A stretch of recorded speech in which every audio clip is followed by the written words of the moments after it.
What's up everyone, and welcome back to the channel. Let's dive right into our first news. Both Daniel Cormier and Chael Sonnen admitted they actually felt bad for JDM after his fight with Islam Makhachev. Watching the bout unfold, they could clearly see the pain etched on JDM's face. Throughout the fight, his expressions were off, showing a grimace that immediately signaled he was hurt. There was a certain weight in his look, a mix of frustration and genuine discomfort that made both Cormier and Sonnen react not just as analysts, but as human beings. Daniel Cormier explained that it wasn't about seeing a fighter struggle or even witnessing a competitor lose. It struck a chord with him on a deeper level. He said it triggered something in him as a father. Watching a young man in genuine pain made him want to step in, to check if JDM was okay, to offer comfort and ensure he wasn't suffering too badly. Cormier described feeling a paternal instinct, a natural urge to help someone who looked genuinely hurt. The expression on JDM's face was more than just the aftermath of a tough fight. It was the visible strain of enduring a dominant opponent like Islam, and it pulled at Cormier's empathy. Chael Sonnen shared a similar sentiment, admitting that he felt sad while watching JDM. He said the fighter looked dejected,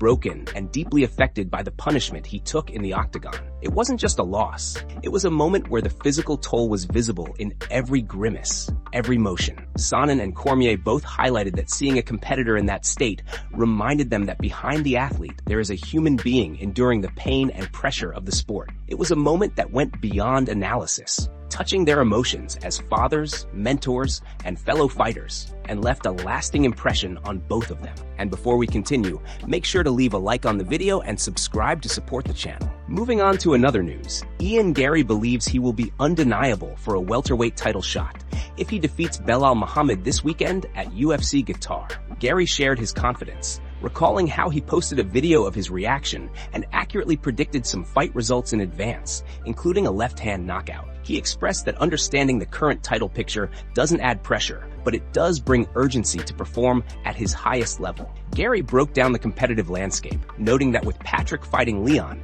Brady facing Islam, and JDM versus other top fighters, all 8 of the best players were competing within a 7-day window. He emphasized that while the champion may already be decided in other matchups, for him, everything comes down to his own fight. The outcomes of the other competitors are irrelevant until he steps into the octagon. He highlighted his mindset leading into the fight, stressing that after knocking out Patches and preparing meticulously, his focus is solely on Belal Muhammad. Garry said that once he secures the victory on Saturday night, he will become the absolute standout contender in the welterweight division. He described himself as the absolute only in the world, emphasizing that no one else will be more deserving of the next title shot than him. Garry's comments reflected his confidence, preparation, and determination to capitalize on this opportunity. He stressed that the timing and stakes make this fight critical for his trajectory in the division, and that a win will solidify his position as the next logical challenger. His focus is clear, his strategy precise,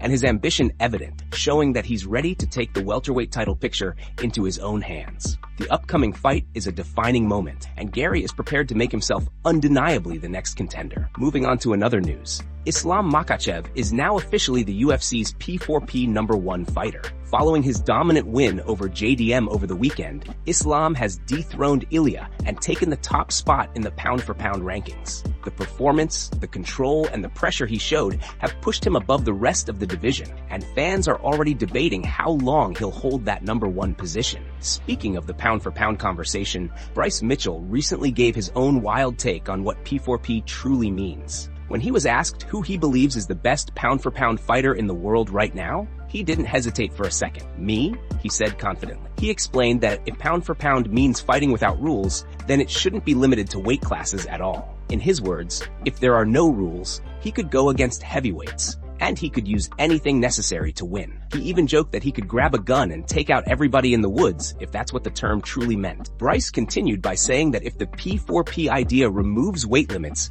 then the conversation changes completely. For him, it becomes about who would survive any scenario, who can adapt, and who can dominate without restrictions. That's why, in his mind, he sees himself as the best pound-for-pound fighter to ever compete in the UFC. Islam's rise to #1 and Bryce's unusual explanation have both kept the P4P debate alive, with fans arguing over what the title really represents and who deserves it most. Moving on to another news. Kamaru Usman reacted to Leon Edwards getting knocked out by Carlos Prates over the weekend, and his reaction showed just how shocking the moment was. Usman started by saying, "Oh man, this sport is unforgiving," highlighting the brutal reality of mixed martial arts. He then tried to break down the sequence of events, describing the fight and its aftermath. Usman recalled how intense it was to watch, noting that Edwards was left out on a stretcher after taking the decisive strike. He emphasized how serious the knockout looked, mentioning the infamous head kick that was heard around the world. Usman described the moment vividly, saying that Edwards' eyes were rolling to the back of his head, and the entire scene was jarring to witness. He admitted it was a shocking sight and reflected on how unpredictable the sport can be. He also expressed empathy for Edwards,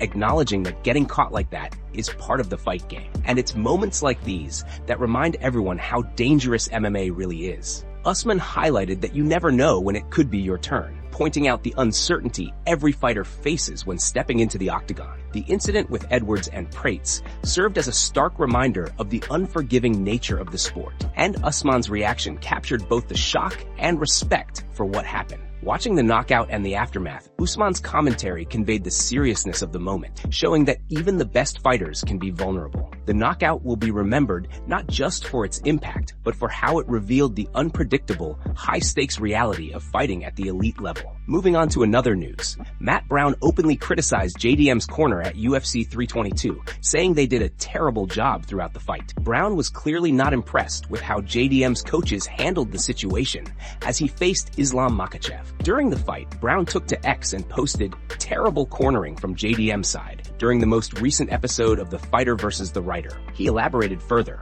explaining that it seemed very odd to him, as if the coaches were just trying to fire JDM up the entire time. Brown emphasized that no matter how fired up JDM was, if he didn't change his approach or strategy, it wasn't going to make a difference. He pointed out that JDM was already giving his all, grimacing and fighting as hard as possible against submissions, squeezing and resisting with everything he had. Telling him to push harder, according to Brown, wasn't helping a single bit. Instead, he suggested that the corner should have focused on helping him relax slightly, offering tactical advice to adjust during the fight. Brown shared that one of the key aspects of cornering at a high level is keeping the fighter in the moment. He compared it to golf, saying that you can't dwell on past mistakes or previous rounds. The focus should always be on the next move, the next adjustment, and how to get closer to victory. Brown said he would have loved to hear instructions like, "Jack, sprawl your legs back when he comes in for a shot. Keep your hips heavy," while acknowledging that no one can be certain if it would have changed the outcome. He stressed the importance of giving real, actionable advice rather than generic motivational statements. Brown admitted that he tried not to hate too much,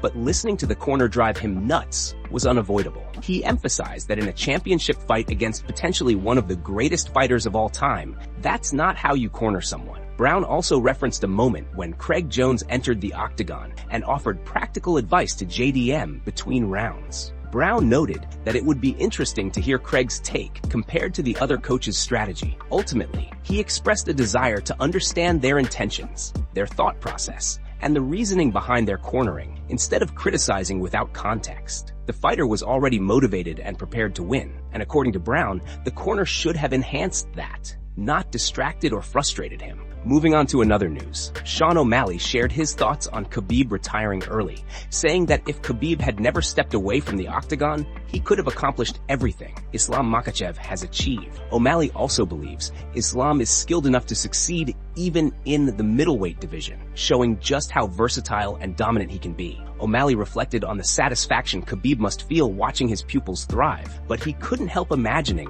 what Khabib might have done if he had continued fighting. He said that Khabib could have extended his legacy beyond the 155-pound division and even competed at 170 pounds, potentially achieving even more in his career. O'Malley admitted that one of the biggest fears for any fighter is not reaching their full potential, and he wonders if Khabib ever feels that way. O'Malley spoke about taking advantage of prime years in a fighter's career, emphasizing the importance of effort and commitment during the age window of 30 to 35. He said that during these years, fighters must push themselves to give everything they have, whether or not it guarantees more success. He reflected on how coaching can last indefinitely, but the chance to compete at the highest level is limited, making these years critical for legacy building. He praised Islam's intelligence and adaptability, suggesting that even at 185 pounds, Islam could likely beat most opponents, highlighting the breadth of his talent. O'Malley also compared Khamzat to Islam, noting that Khamzat is essentially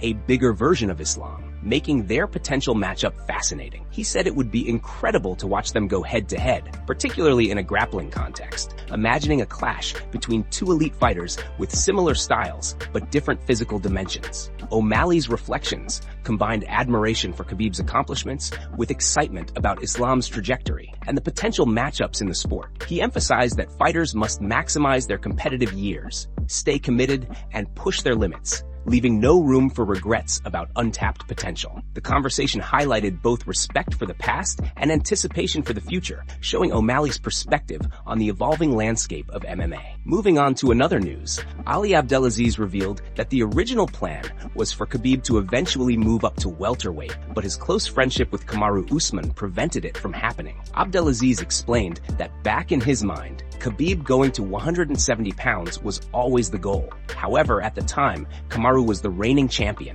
and their strong friendship made Khabib hesitant to pursue that path. Abdelaziz emphasized that Khabib is a different kind of competitor, unlike Islam Makhachev, who approaches opportunities with fewer reservations. He noted that Islam was originally supposed to fight Baal, but he chose not to take that fight immediately out of respect for his friend. With Baal no longer the champion after losing to JDM, the path opened up for Islam, giving him a great opportunity to showcase his skills. Abdelaziz highlighted Islam's dominance, strength, and size, showing how well prepared he was for the challenge once the timing was right. He pointed out that Islam's patience and strategic approach allowed him to take advantage of the moment fully. The statement reinforced how much Khabib valued his relationships in the sport and how those decisions influenced the trajectories of fighters around him. Ultimately, Ali Abdelaziz's comments illustrated both Khabib's respect for his peers and Islam's readiness to step up when opportunities arose. It also provided insight into how friendships and timing can shape career paths in MMA, highlighting the mix of strategy, loyalty, and preparation that defines elite fighters. Moving on to another news, Paddy Pimblett had some strong words for Justin Gaethje after Gaethje recently stated that he would retire if he doesn't get the next lightweight title shot. Pimblett called Gaethje a proper for his comments and said that while he respects Gaethje as a legend, no fighter is owed anything in the UFC. He explained that fighters earn their opportunities through performance, not demands. Pimblett pointed out that his last win was against a higher-ranked opponent in a more decisive fashion than Gaethje's previous victory, emphasizing that success should come from action, not entitlement. He criticized the idea of fighters expecting a title shot just because of past accomplishments, mentioning other fighters like Arman who haven't fought in over a year yet remain in the mix. Pimblett made it clear that legacy and reputation don't automatically guarantee a championship opportunity, reinforcing that the sport is about earning your place through results inside the octagon. Pimblett also addressed his own potential matchup with Ilia Topuria. He explained that the storyline is already built for that fight,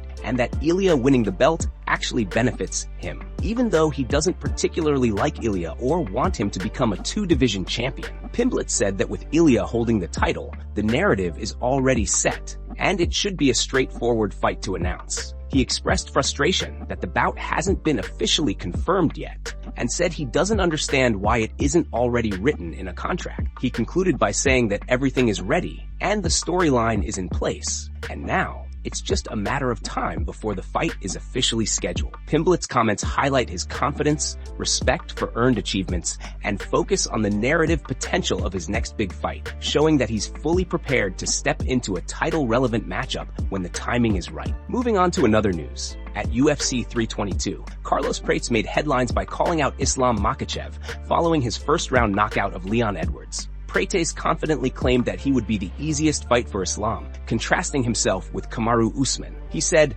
"Kamaru is already damn good at wrestling, but I'm different. I get taken down the most. Come fight me. It will be easy for you." Carlos and Islam had shared a few friendly encounters leading up to UFC 322, but Prates' bold call-out added a new level of tension to the lightweight division. Islam expressed his surprise at the way Prates knocked out Leon, especially considering how much Prates smokes. Despite that, Islam showed respect for Prates' skills and toughness, acknowledging the impressive feat. He said, "Let's go. Nutella cake, bro. Nutella cake. Thank you, buddy. Thank you." Islam highlighted that Prates had beaten a former champion with a clear knockout, and he praised both Prates and Leon for their abilities. He noted that they are very good, tough, young fighters, and admitted he was surprised that someone who smokes as much as Prates could perform at such a high level and defeat a former champion so decisively. The call-out sets up an intriguing potential matchup, pitting Islam's elite wrestling and grappling skills against Prates' striking and unpredictability. Both fighters have shown resilience, power, and adaptability inside the octagon, and fans are already speculating on how a fight between them would play out. Islam's respect for Prates' performance, combined with Prates' confidence in challenging the champion, creates a storyline full of anticipation and intensity. This exchange reinforces the dynamic nature of the UFC lightweight division, where up-and-coming fighters like Prates are willing to take risks and challenge established champions, while top fighters like Islam continue to assess their challengers with a mix of surprise, respect, and strategic consideration. That's it from MMA Pulse News. Thanks for watching. Don't forget to leave a like and subscribe for your daily dose of MMA news.